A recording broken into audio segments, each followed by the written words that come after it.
Hello students, आज हम part 4 त्रिभुज की रचनाओं में प्रश्न संग्रह 4.1 देख रहे हैं। प्रश्न संग्रह 4.1 में रचना नंबर 1 दिया गया है। प्रश्न नंबर 1 क्या होता है? इसमें त्रिभुज का आधार दिया जाता है, एक कंडीशन, दूसरा आधार का कोण दिया जाता है, दूसरी बात और तीसरी बात अन्य दो भुजाओं का योगफल दिया जाता है, जो यहाँ पर इस हेडिंग में लिखा गया है। और प्रश्न संग्रह 4.1 का हम दूसरा और तीसरा प्रश्न देखने वाले हैं। चौथा सवाल कैंसल है। कोरोना महामारी की वजह से जो पोर्शन कम किया गया था उसमें ये भाग है कि हमें चौथा प्रश्न नहीं करना है। तो पहला हम कर चुके हैं, दूसरा तीसरा भी उसी ढंग से है, तो आप लोगों को करवाया जा रहा है और ध्यान से समझिए। क्वेश्चन 2 है कि त्रिभुज XYZ का रचना करो जिसका आधार है YZ 6 सेंटीमीटर, XY धन XZ बराबर है 9 सेंटीमीटर, माप कोण XYZ 50 डिग्री है। रफ डायग्राम, ये हमारा रफ डायग्राम है। रफ डायग्राम और उसके साथ थोड़ा स्पष्टीकरण देने पर हमें 1 मार्क्स यहाँ पर मिलता है। तो जो अभी काम बताया जा रहा है उसको समझना है और ये जरूर बनाना है। तो YZ आधार हमने स्केल पेंसिल से खींच लिया, अंदाज से 50 अंश का न्यूनकोण का किरण बना दिया, उस पर x ले लिया, XY धन XZ हमने बता दिया कि 9 सेंटीमीटर है, लेकिन 9 को हम सीधा नहीं लिख पाएंगे क्योंकि XY और XZ अरेखीय हो गए हैं। तो एक रेखा में लाने के लिए मैं बताई थी पहले वाले रचना में कि हमें जितना XZ है अंदाज से हमें XM लेना होगा। तो मैंने मान लिया यहाँ पे ये XM है, यहाँ तक XM है, तो ले लिया। तो यहाँ पे हम लिखेंगे माना XZ बराबर है XM, और जो मैंने XM लिया है वो एक रेखी है। किस पर एक रेखी है? Y डैश डैश M पर। तथा हम किसको मिलाएंगे? तथा MZ खींचा। तो ये सब हमारा रचना का भाग हो गया है। तो अब स्केल लेकर हम ये खींच लेते हैं, MZ को मिला लेते हैं।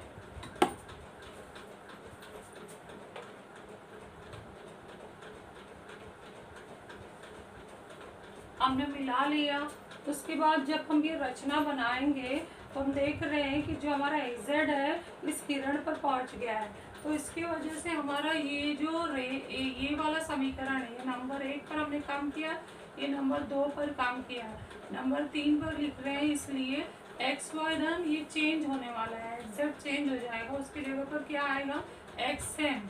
तो हम इसीलिए चेंज कर रहे हैं कि हमारा जो ये माप है ना वो एक रेखा में, एक रेखी में आ जाए, रेख पर आ जाए, बराबर है 9 सेंटीमीटर। तो XY धन XM हम जोड़ सकते हैं। XY धन XM, पहले XY धन XZ हम जोड़ नहीं पा रहे थे क्योंकि वो एक रेखा में नहीं थे, लेकिन अब हम देख रहे हैं XY धन XM एक रेखा में है, तो उसको आसानी से जोड़कर क्या नाम दे सकते हैं, इसलिए YM बराबर है 9 सेंटीमीटर। तो इसका मतलब है कि हमारा ये जो YM है वो 9 सेंटीमीटर आ चुका है। तो ध्यान से देखिए, अब रफ का डायग्राम हम बना सकते हैं। पहले YZ 6 सेंटीमीटर, फिर 50 अंश का किरण Y पर, और उस पर 9 सेंटीमीटर का चाप लगाएंगे तो M आ जाएगा। M और Z को मिला देंगे तो बड़ा वाला त्रिभुज आ जाएगा, लेकिन बड़ा वाला त्रिभुज हमें नहीं चाहिए, हमें त्रिभुज XYZ चाहिए। Y में MZ आ चुका है, तो बस एक x की कमी है। x कैसे लाएंगे? तो पहले वाले डायग्राम में मैं बता रही थी, पहले वाले सवाल में, कि x को ध्यान से देखो तो रेख ZM के समान अंत बिंदुओं से, M और Z के अंत बिंदुओं से समान दूरी पर स्थित है। इसका मतलब है कि बिंदु x रेख MZ के लंब समद्विभाजक पर स्थित है। इसमें हमने प्रमेय लगाया रेखाखंड के लंब समद्विभाजक प्रमेय का विलोम। तो इसका मतलब जब हमारा ये त्रिभुज तैयार हो जाएगा तो हमें MZ का क्या होगा? खींचना होगा लंब समद्विभाजक। हम खींच देंगे लंब समद्विभाजक तो हमें x मिल जाएगा। जहाँ पर ये लंब समद्विभाजक किरण को काटेगा वहीं पे x मिलेगा। x को z से मिला देंगे तो हमारा जो त्रिभुज क्वेश्चन वाला XYZ है वो प्राप्त हो जाएगा। तो ये हमारा हुआ रफ डायग्राम। अब हम चलते फेयर डायग्राम बनाने के लिए। तो फेयर डायग्राम में सबसे पहले YZ बनाना है, तो YZ खींच लेते हैं। कितना? 6 सेंटीमीटर का।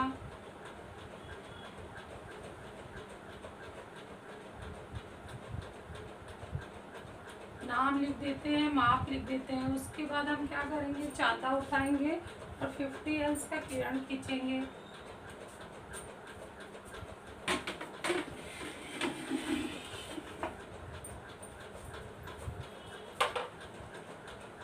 कर रख दिया हमने और 50 अंश का किरण खींच लिया।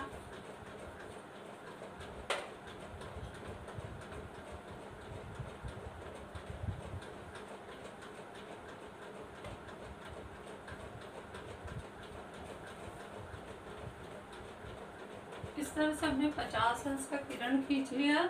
उस पर हमें लगाना है चाप 9 सेंटीमीटर का।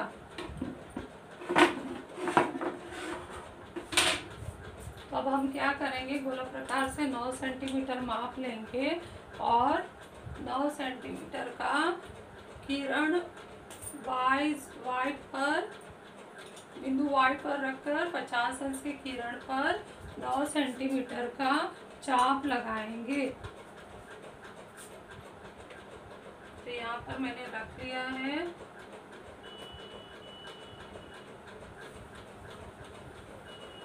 बिंदु वाई पर रखकर इस किरण पर मैंने 9 सेंटीमीटर का चाप लगा दिया। जैसे ही चाप लगाया हमें कौन सा बिंदु मिल गया, बिंदु M प्राप्त हो गया। उसको हमने मिला दिया। स्केल लेकर हम मिला देंगे MZ को।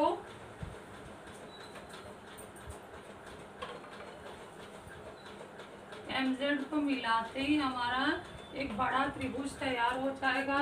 यहाँ पर हम माप लिख देते हैं अभी 90 अंश और ये 9 सेंटीमीटर है। तो ये कहाँ से कहाँ तक है उसको भी स्केल से लाइनिंग करना है। एरो कर दिया मैंने, यहाँ से यहाँ तक हमारा पूरा 9 सेंटीमीटर है। तो हमारा ये त्रिभुज नहीं है, त्रिभुज तो बना है 3 बातों को लेकर, लेकिन हमारा ये त्रिभुज नहीं है। हमारा त्रिभुज XYZ है। तो यहाँ बिंदु X मिलना चाहिए। तो बिंदु X कैसे मिलेगा हमें, जब हम MZ का लंब समद्विभाजक खींचेंगे। तो अब गोला प्रकार उठा लेते हैं और MZ का लंब समद्विभाजक खींचने के लिए हम रेख MZ के Z पर रखते हैं और आधे से अधिक दूरी लेकर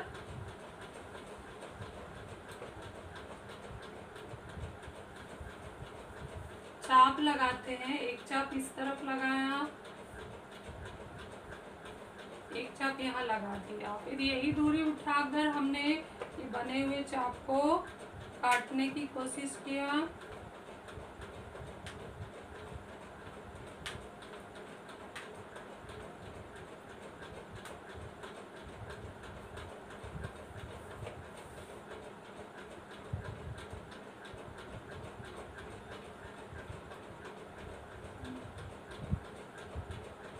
चाप सफाई से लगाना है, जरा भी वहाँ पे डबल लाइन नहीं होना चाहिए। और दूसरी तरफ भी हमने बने हुए चाप को दूसरी दूरी से काट दिया। तो इस तरह से हमारे 2 चाप काटने के बाद हमें 2 बिंदु प्राप्त हुए।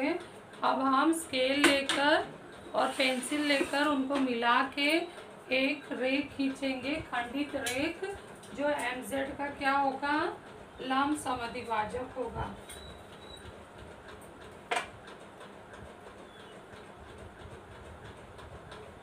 खंडित लाइन खींचना है।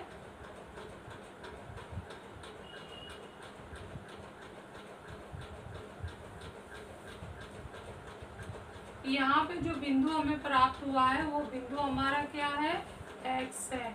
तो यहाँ मैंने अंदर नाम दे दिया और XZ को मिला दिया। तो इस तरह से हमारा जो अभिष्ट त्रिभुज है हमारे क्वेश्चन का वो तैयार हो गया है। क्वेश्चन के तीनों माप भी यहाँ आ चुके हैं और क्वेश्चन के तीनों नाम भी यहाँ आ चुके हैं। ये नाम एक्स्ट्रा है, एक्स्ट्रा भी जो जो हम बनाए हो हमें देना है। तो इस तरह से हमारा ये त्रिभुज तैयार हो गया। तो इसलिए बहुत ही आसान सा है। इस वीडियो को ध्यान से देखिए और बनाइए। अब नेक्स्ट सवाल पर हम चलते हैं।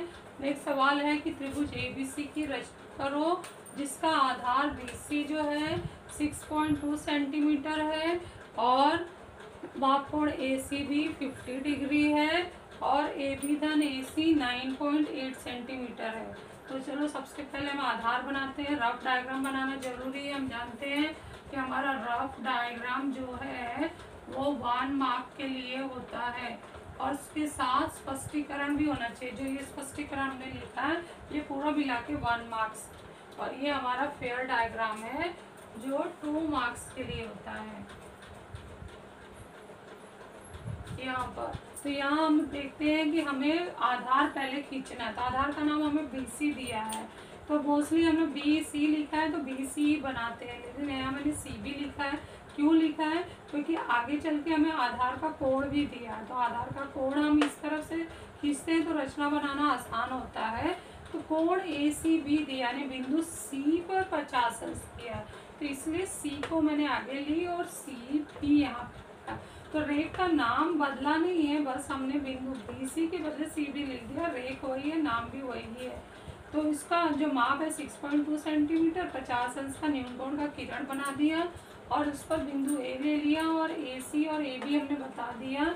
AC जो है और AB हमने बताया 9.8 सेंटीमीटर है, परंतु इसको एक रेखा में लाना होगा क्योंकि ये दोनों अरेखी है। तो एक रेखा में लाने के लिए हमने जितना AB है उतना ही हमने AD मान लिया।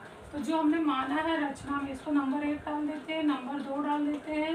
माना AB बराबर AD है, तो हम बिंदु एक रेखी ले रहे हैं CAD, और हम कौन सा रेख खींच रहे हैं? रेख DB खींचा। ये सब हमारा पॉइंट क्या है? रचना का पॉइंट है। तो नंबर 3 पर जो है हमारा इक्वेशन चेंज हो जाएगा नंबर 1 का। तो उससे पहले हम लोग जोड़ लेते हैं स्केल लेकर। इसको हम मिलाएंगे, D और B को मिला देंगे।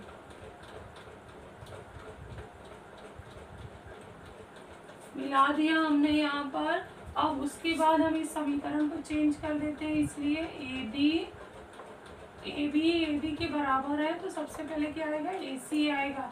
AC धन AB की जगह पर हम क्या डाल रहे हैं? AD बराबर है 9.8 सेंटीमीटर। AB धन AC यहाँ पर अरेखी थे तो जुड़कर बड़ा नाम नहीं आ रहा था, लेकिन AC धन AD एक रेखी होने जैसे जोड़कर नया रेख का नाम आएगा, इसलिए CD बराबर है 9.8 सेंटीमीटर। तो यहाँ पर हमें लिखना होगा, ये हमारा हो गया 9.8 सेंटीमीटर। तो अब हम क्या करते हैं, आसानी से हम फेयर डायग्राम बना सकते हैं। सबसे पहले हमें क्या करना होगा? 6.2 का CB खींचना होगा, इसमें 50 अंश का किरण खींचना होगा, उसके 9.8 का चाप लगाना होगा, बिंदु D प्राप्त होगा, DB खींच लेंगे। अब बिंदु A लाने के लिए क्या करना होगा? रेख DB का समझाई थी कि बिंदु A जो है वो रेख DB के अंत बिंदुओं से समान दूरी पर है, क्योंकि AD बराबर है AB। तो इससे अर्थ ये निकलता है कि बिंदु A जो है रेख DB के लंब समद्विभाजक पर स्थित है। ये हमने कहाँ से निकाला? रेखाखंड के लंब समद्विभाजक प्रमेय के विलोम से। तो यहाँ पर हम क्या करेंगे? खंडित लाइन में लंब समद्विभाजक खींच देंगे रफ डायग्राम में, और बताएंगे कि हमारा जो बिंदु A है वो लंब रेख DB के लंब समद्विभाजक पर स्थित होने से हमें बिंदु A प्राप्त हुआ। तो ये हमारा पूरा रफ डायग्राम तैयार हो गया, जो जिसको मुझे यहाँ पर फेयर करना है। तो रफ पे सारी जानकारी हमने दे दिया है। तो अब हम शुरू करते हैं रेख BC खींचने के लिए। रेख BC हम 6.2 सेंटीमीटर का खींच लेते हैं।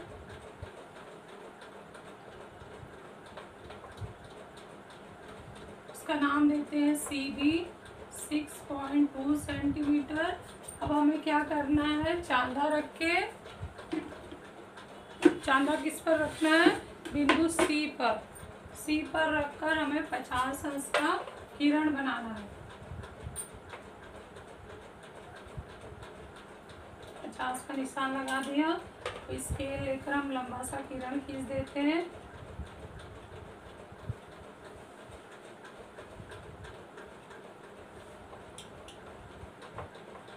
पर 50 लिख दिया। इस पर हमें क्या करना होगा? रफ डायग्राम देखने से 9.8 सेंटीमीटर का चाप लगाना होगा। इससे हमें क्या प्राप्त होगा? बिंदु D प्राप्त होगा। तो हम गोला प्रकार पर नाप लेते हैं। 9.8 सेंटीमीटर स्केल पर रखकर गोला प्रकार पर 9.8 की दूरी सेट करो।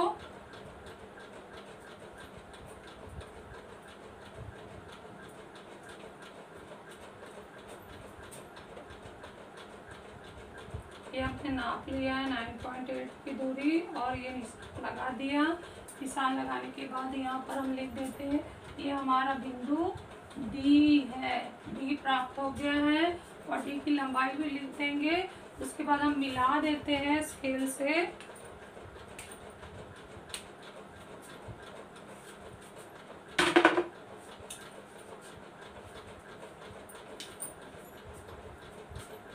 इसको जोड़ेंगे, डीबी को जोड़ देते हैं तो त्रिभुज तैयार हो गया। साथ में दूरी लिख देते हैं 9.8 सेंटीमीटर और लाइन भी खींच देते हैं। स्केल से लाइन पेयर में खींचना, हाथ से नहीं खींचना, टेढ़ी मेढ़ी आती है तो पूरा नंबर नहीं मिलता है। 3 माप से हमारा त्रिभुज तो तैयार हो गया, लेकिन हमारा ये त्रिभुज नहीं है। क्वेश्चन में हमें त्रिभुज एबीसी बोला है तो एबीसी निकालने के लिए हमें सी बी तो प्राप्त हो गया, बस ए लाना है। तो ये कैसे आएगा, ये हमारे रफ डायग्राम से समझो तो डीबी के लंब समद्विभाजक पर स्थित है। तो हमें डीबी का क्या खींचना होगा, लंब समद्विभाजक खींचना होगा। बहुत ही आसान होता है लंब समद्विभाजक खींचना, क्योंकि जो बिंदु ए है वो रेख डीबी के अंत बिंदुओं से समान दूरी पर स्थित है। तो इसलिए हमें रेख डीबी का लंब समद्विभाजक खींचना है। तो बिंदु बी पर रखकर आधे से अधिक दूरी लेकर हमें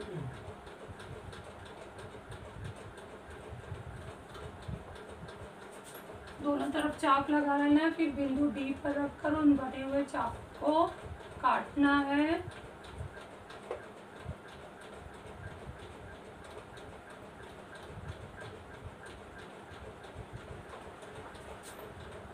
ये चाप बड़ा कर देती हूँ। इस तरह से हमारे 2 चाप के कटने से 2 बिंदु प्राप्त हो गए हैं।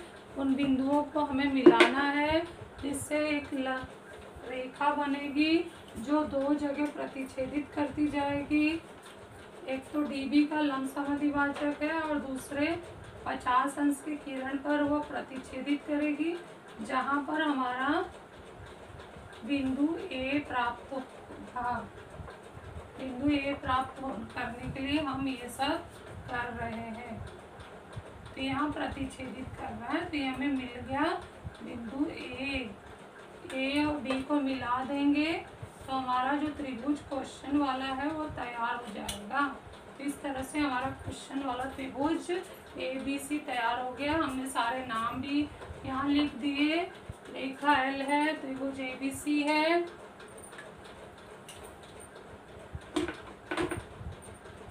सिक्स 6.2 हमने दर्शा दिया, 50 अंश दर्शा दिया, 9.8 भी दर्शा दिया। ABC त्रिभुज भी आ गया है, सारे आ चुके हैं। बस ध्यान रखना है कि जब हम इसको जोड़ेंगे तो ये 9.8 दिखाई देगा।